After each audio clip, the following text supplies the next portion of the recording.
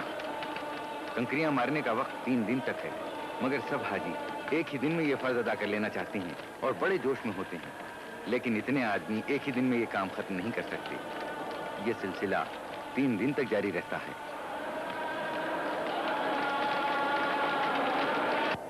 10ویں ذی الحجہ کو حاجی کے لیے مینا میں قربانی کرنا واجب ہے.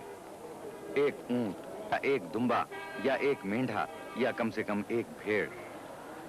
اگر ایک سے زیادہ جانوروں کی قربانی کریں تو اور بہتر ہے. صاحب حیثیت اکثر ایک سے زیادہ قربانی کرتے ہیں.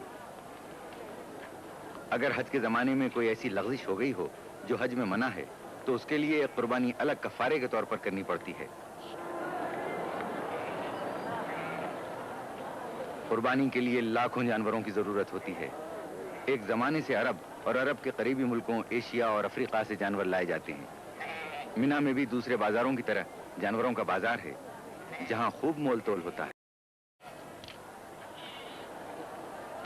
اکثر زبان کے اختلاف کی وجہ سے تھوڑی سی دقت بھی ہوتی ہے، لیکن مکے اور مج لیتے ہیں. جن کی زبان نہیں سمجھی جاتی یا جو عربی نہیں بول سکتے انہیں کچھ زیادہ ہی قیمت دینا پڑتی ہے.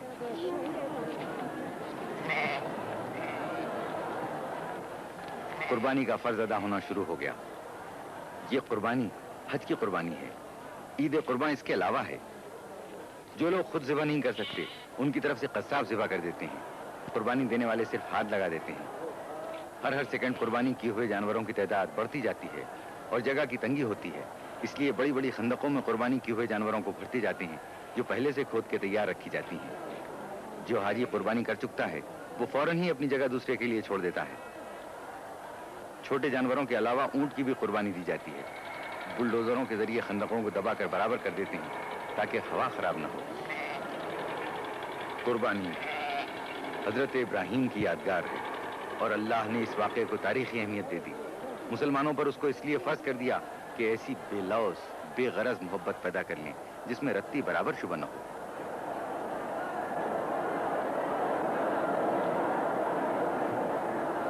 رمی جمرات، قربانی اور سر منڈوانا، جب یہ تینوں کام جاتے ہیں تو اب حاجی کہلانے کا مستحق ہو جاتا ہے.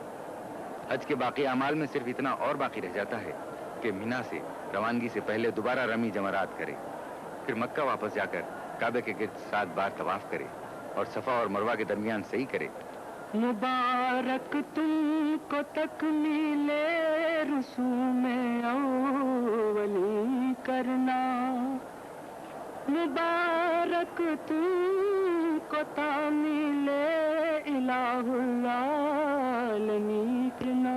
خدایا ہر مسلمان کو یہ روزے باسعادت دے، دیا شوق زیارت سب کو توفیق زیارت دے.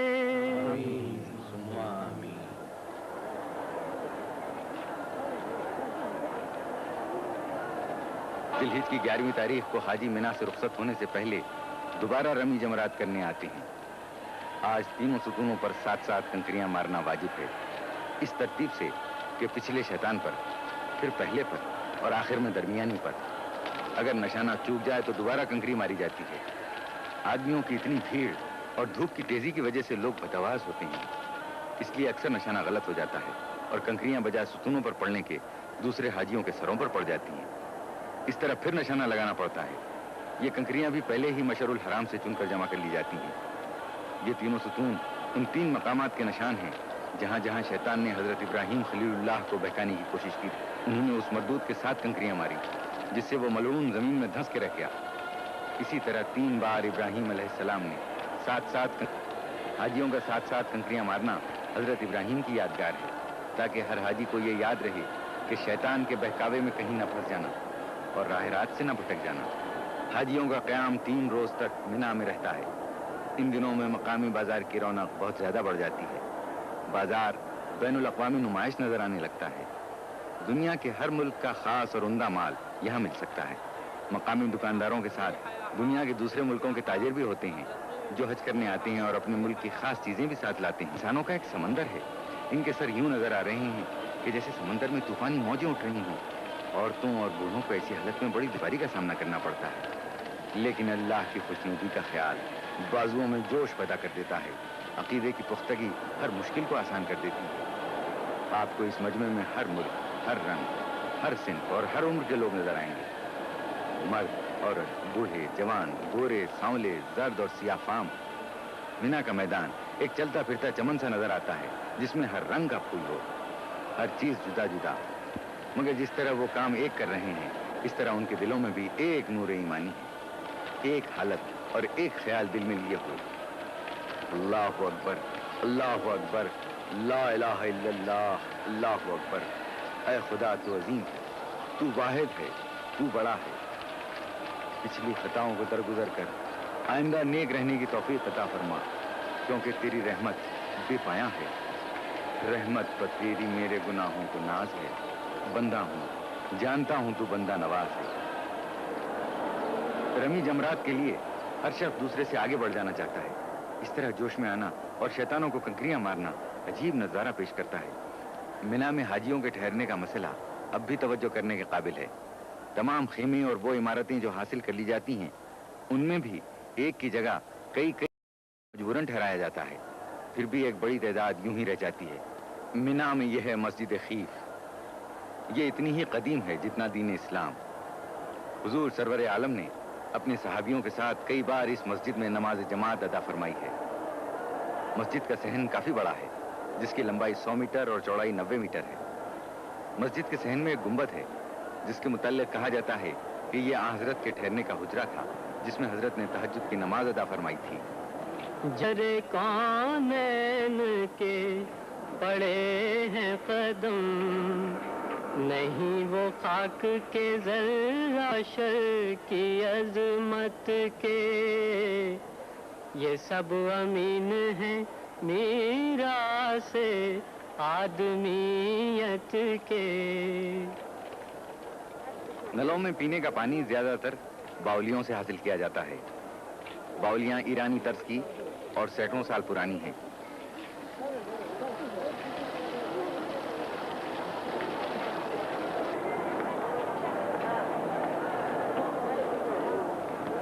یہاں ایک بہت ہی خاص اور مشہور باولی بھی ہے۔ یہ باولی عباسی خلیفہ ہارون رشید کی زوجہ ملکہ زبیدہ نے بنوائی تھی، جو آج تک اسی کے نام سے مشہور ہے۔ حال میں سعودی عرب کی حکومت نے جدید طریقوں سے پانی حاصل کرنے کا بھی معقول انتظام کیا ہے۔ متعدی یعنی پھیلنے والی بیماریوں کی روک تھام کا بھی خاص انتظام ہے۔ سعودی حکومت کی وزارت صحت کی طرف سے ایک کیمپ قائم کر دیا جاتا ہے۔ اس محکمہ کے لوگ دن میں کئی بار آ کر تمام دکانوں میں، خیموں میں، عمارتوں اور مکانوں میں دوا چھڑک جاتے ہیں۔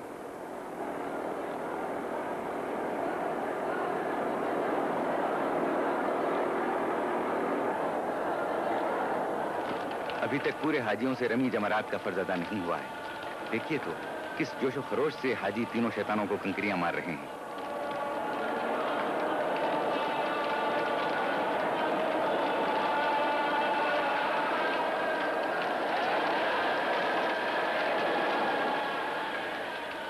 شیطان کنکریوں میں ڈوب گئے ہیں، یوں لگتا ہے جیسے شیطان لعنت کے سمندر میں غرق ہو کر رہ گیا ہو۔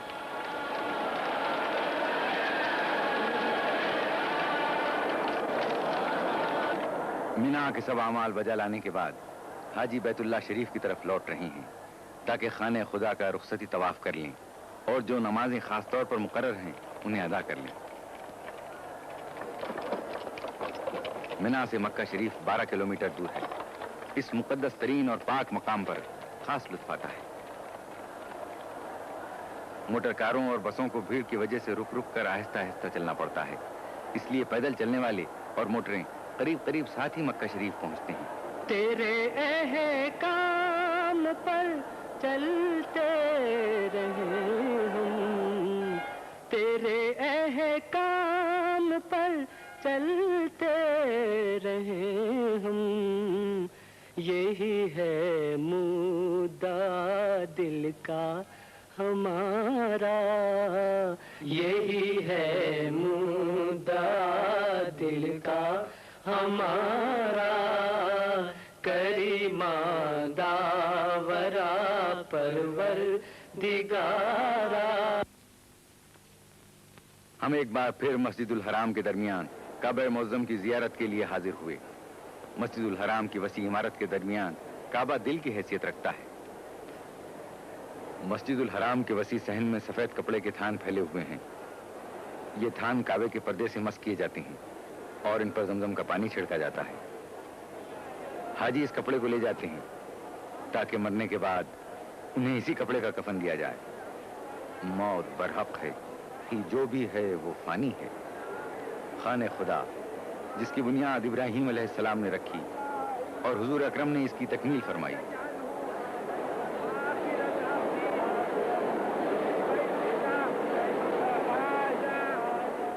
مسجد الحرام کے صحن میں بہت اعلیٰ درجے کے قیمتی سنگ مرمر کا شاندار منبر ہے جو ترکی کے عثمانی سلاطین کا بنایا ہوا ہے.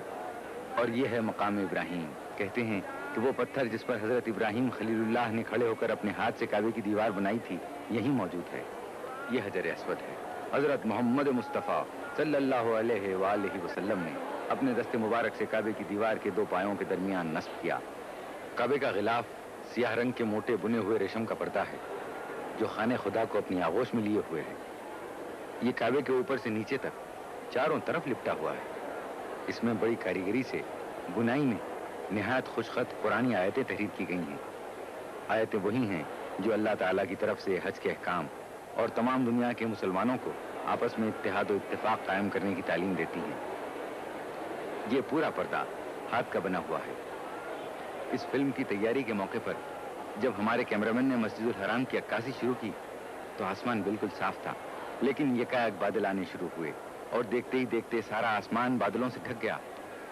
مشتاق تجلی کو بس ایک تجلی دے، بڑھ جائے طرف دل کی کچھ ایسی تسلی دے. مشتاق تجلی کو بس ایک تجلی دے.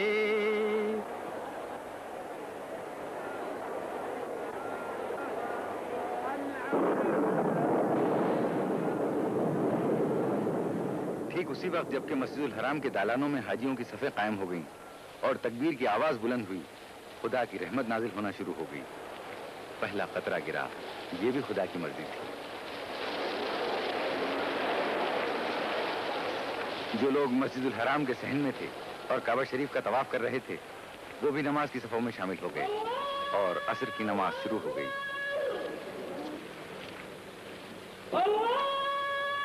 شروع کرتا ہوں اللہ کے نام سے جو بہت مہربان اور رحم کرنے والا ہے. تمام تعریف اس کے لیے ہے جو سب جہانوں کا پروردگار ہے، مہربان ہے اور رحم کرنے والا ہے، قیامت کے دن کا مالک ہے. ہم تیری ہی عبادت کرتے ہیں اور تجھی سے مدد مانگتے ہیں. ہم کو سیدھے راستے کی ہدایت فرما، ان کا راستہ جن پر تم نے اپنی نعمتیں نازل کی، ان کا راستہ نہیں جن پر تیرا غضب ہوا اور جو بھٹک گئے. شروع کرتا ہوں اللہ کے نام سے جو بڑا مہربان اور رحم کرنے والا ہے. کہہ کہ اللہ ایک اور صرف ایک ہے. اللہ بے نیاز ہے، نہ وہ کسی سے پیدا ہوا اور نہ اس سے کوئی پیدا ہوا. ہرگز کوئی اس کا سا نہیں، وہ اپنی شان اور حیثیت میں اکیلا ہے. جیسے ہی نماز ختم ہوئی بارش بھی تھم گئی، بادل چھٹ گئے. پانی کے قطرے کعبہ شریف کے پرنالے سے اب بھی گر رہے تھے. سورج کی روشنی میں زیادہ چمک آ گئی، گویا ان لوگوں کی پاکیزہ دلوں کی روشنی نظر آنے لگی جو حرم خدا کے کبوتروں کی طرح بھولے والے سلو آشتی کا نمونہ بنے ہوئے اپنے پروردگار کا حکم پورا کرنے کے لیے دور دراز ملکوں سے آ کر جمع ہو گئے ہیں.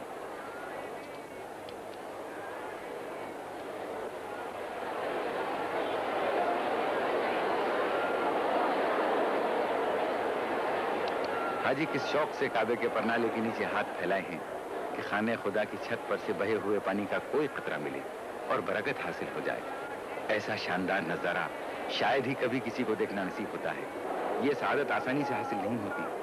پہلی بار اس کی مفصل تصویر لے کر اس نظارے کو محفوظ کیا گیا ہے۔ یہ بھی خدا کی خاص رحمت ہے۔ حاجیوں کے مینا سے مکہ آنے کا سلسلہ جاری ہے۔ ابھی تک سب لوگ مکہ نہیں پہنچ سکے ہیں، اگرچہ مینا سے مکہ کا فاصلہ کچھ زیادہ نہیں، باوجود کہ سب راستے یک طرفہ کر دیے جاتے ہیں، یعنی ادھر سے ادھر آنے والوں کو راستہ ملتا ہے، ادھر سے ادھر جانا بند ہوتا ہے۔ سعودی عرب کی پولیس بھی بڑا انتظام رکھتی ہے کہ سفر میں ذرا سی بھی رکاوٹ نہ پڑے۔ گاڑیوں اور پیدل چلنے والوں کی قطاریں الگ اور قاعدے سے بنا دی جاتی ہیں۔ پھر بھی اتنی تعداد میں گاڑیاں اور پیدل چلنے والے ہوتے ہیں کہ آسانی سے آگے بڑھنا مشکل ہوتا ہے۔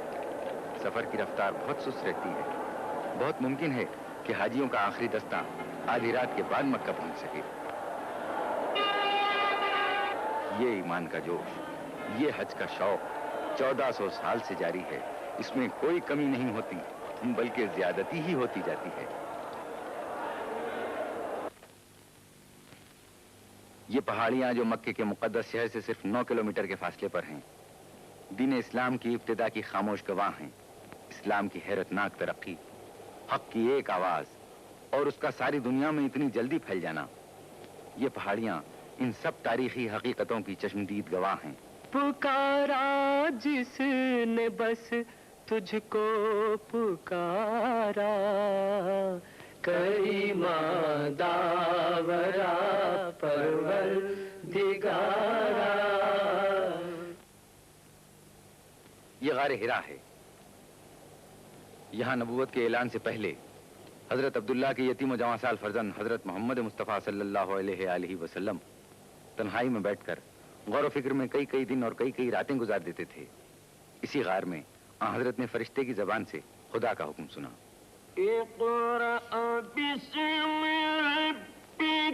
پڑھو اپنے پالنے والے کے نام سے جو سب سے عظیم ہے۔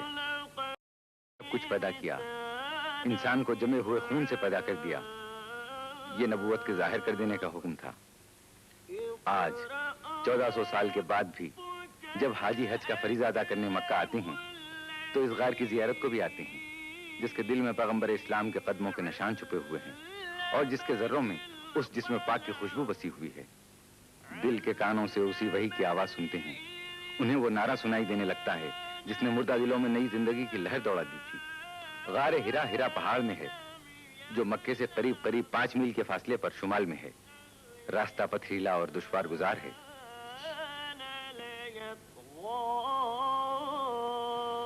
یہاں سے ہم پھر مینا جاتے ہیں۔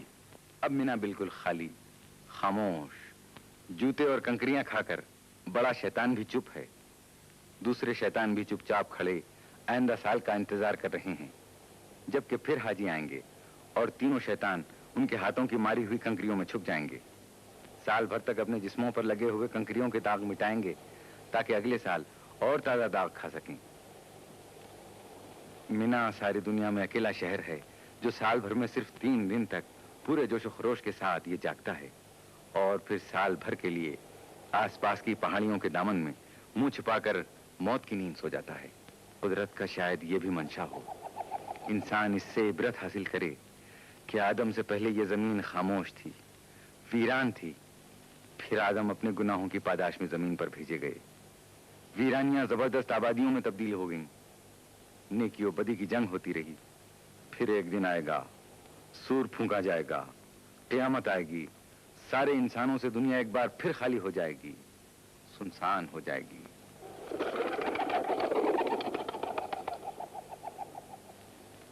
یہ کبوتر بھی کسی زندہ مقام کی طرف اڑ کر جا رہے ہیں۔ گھر خالی، کام کرنے کی مشینیں جیسے مردہ، مساجد چپ۔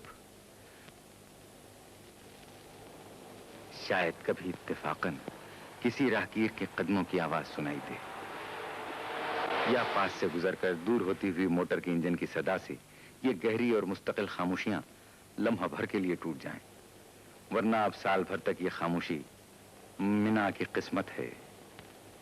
ہے سارے جہاں سے نرالا، یہ منظر ہے سارے جہاں سے نرالا، حقیقت کو دیکھے کوئی آنکھ والا، عرب اور عجم ہے سبھی ایک صف میں، نہ آقا نہ خادم نہ گورا نہ کالا، نہ آقا نہ خادم نہ گورا نہ کالا، نہ فخر امارت نہ شرم غریبی، نہیں کوئی معیار ادنا و اعلیٰ، نہیں کوئی معیار ادنا و